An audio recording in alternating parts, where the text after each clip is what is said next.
I am here to talk to you about this thing we created called ImmyBot. ImmyBot, well, we are just here to set up new computers. And I'm going to talk about why you should focus on new computers. Well, reason number one is you suck at it. And if you don't suck at it, you're paying expensive people to not suck at it. And those expensive people are writing scripts that already exist in ImmyBot.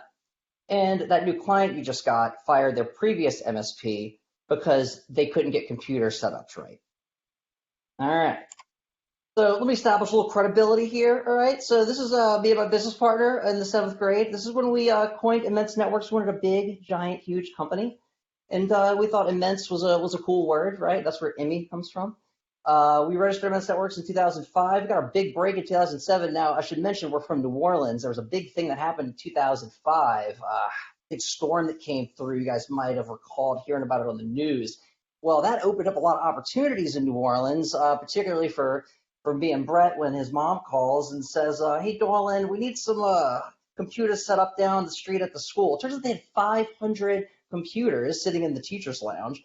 And Brett and I at the time were studying computer engineering and computer science at LSU, and we knew a little bit about scripting, and we said, you know what, we're going to figure this out. The situation was they had bought a bunch of computers from one of these box vendors, and oh yeah, we'll set them up for you. So anyway, so that was like our first big break. We finally graduate, start doing immense full time. We say, okay, we need an automation tool. We hear about lab tech, and we go and look at it. And I remember seeing it the first time in Brett's office, thinking to myself, wait, seriously? Like that's like coming from Visual Studio and like I don't know, like any other Microsoft software. To lab tech was like, you got it. This really okay, all right, fine. Now we grew the company despite that. I really didn't embrace lab tech until I joined HTG and discovered that selling block hours is not managed services, and was told directly by Paul Dipple that if I want to make any money, we need to stop selling our time and start metering our billing by literally any other metric.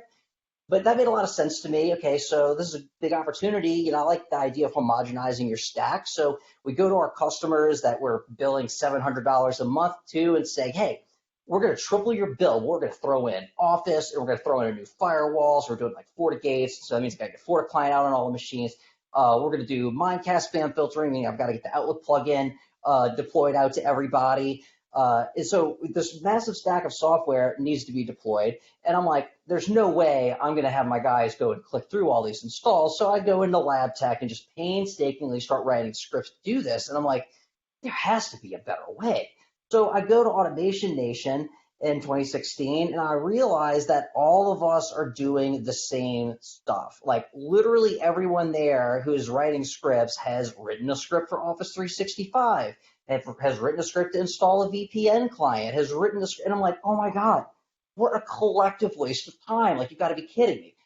So I set out to try to build something that would make this process easier, because there's a lot of overlap in all of these scripts. You're downloading the installer, you're writing the silent install flags, all that. And so I started building ImmyBot initially as a plugin to automate, but it just got so cumbersome working in that slow environment that it was easier to just rebuild something completely from scratch. And in 2020, we launched it.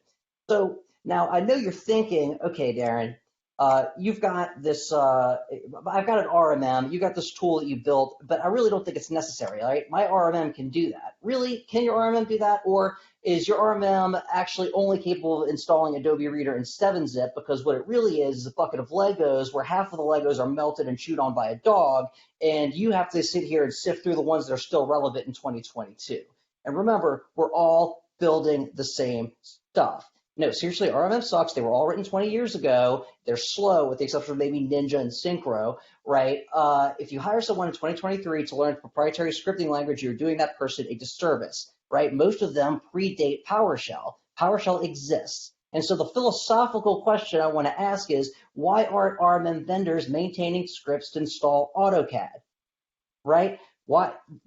Insert whatever software you want there, but that's still a fundamental question, because to me, RMM 2.0 is not handing someone a bucket of Legos to build the same thing as the MSP down the street. It's, oh, here's all the stuff that you're going to need, because we understand that you're responding to the same industry changes as every other MSP. But for some reason, they're not really doing that. Okay, so what makes ImmyBot different? Well, for one, there's a curated software database that everyone shares. You can also upload things into your own local database, right? The other thing about it is we don't just install software, we configure it too. So that's really important for things like a VPN client, for example, where if you install it without setting up the VPN profile, you might as well have not even bothered, right? Because it's still worthless to the end user. The other thing that makes it a different is we integrate with your PSA. We look at what you're billing your customer for, and we install that. If you're billing them for Huntress, we're going to install Huntress. If you're billing for Sentinel-1, we're going to install Sentinel-1. And we have API integrations with all the major tools that you're probably using already. And the main thing is, even if you don't do any of the fancy stuff, we'll at least get the easy stuff right. With just the built-in rules, we're going to look at the user you select, and we're going to say, oh, that person's got a business premium license. Let's install that. Oh, they've got a Visio license. We'll go ahead and install that. We'll get Adobe Reader set up, BitLocker. We'll do all the Dell, HP, or Lenovo updates for you, and that's just out of the gate, right? And then if you do need to add custom software to it, it's stupid easy. I built this little analyzer that you upload the exe to, takes it apart, and it makes the silent flags for you. Then, on top of that, we check our work. Instead of just writing a script that's like, oh yeah, go and install this thing on all these 100 computers where 50 of them may already have it and half of them error out, we look at it and say, well, wait a second, these machines already have it. Is it the right version? No, it needs to be upgraded. We're going to run this upgrade script instead. It's actually really well thought out. Now, I'll have a little short video at the end, you'll see. And then the main thing here is we're building on the shoulders of giants. When most of these RMM tools were built, cloud didn't exist, Redis didn't exist. The performance that you see in modern applications, it just doesn't exist in the older ones. And you might think to yourself, well, that's not a big deal. My people can wait a little while. I'll get 880 too bad. All right, that just doesn't work for me. If I'm going to write quality automation, I need to be able to iterate on it very quickly, and your people need to too. So if they got to wait 5 minutes for a debugger to load, they're going to find something else to do, and you're not going to get every edge case, and your automation is going to. So the other thing is we're very community focused. After Automation Nation, I joined the MSP Geek crew on Slack, and this thing has grown to like 9,000 people, and now they've got their own conference going next year, right? It's awesome. And we're in there. There's 600 plus people in our channel constantly talking about best practices and what they're using ImmyBot for and how to configure it. It's great. We're Hey, natively Darren. Oh, what's that? Sorry to interrupt. You're kind of at that time to kind of wrap things up. Wrap it up. All right, I'm almost done. Okay, natively multi-tenant, and it's almost like we used it ourselves. Okay, here we go. So I am going to jump over to the next slide. We're going to be deploying a roadmap, autopilot support, dropship to remote workers. We're going to be able to offboard, update your agreements, customer self-service, and then here's the money shot. This is ImmyBot actually setting up a computer. So as you can see, we're looking to see if the software is there, installing it, and then verifying that it's there. If it's already there, we mark it as compliant, and of course you can add whatever you want to this. So in conclusion, my ask is this. Let me get past this slide, if it'll let me, and go to our site, Imme.bot, $300 a month, set up all the computers you want. Come join us if you have questions in the breakout room. Thank you.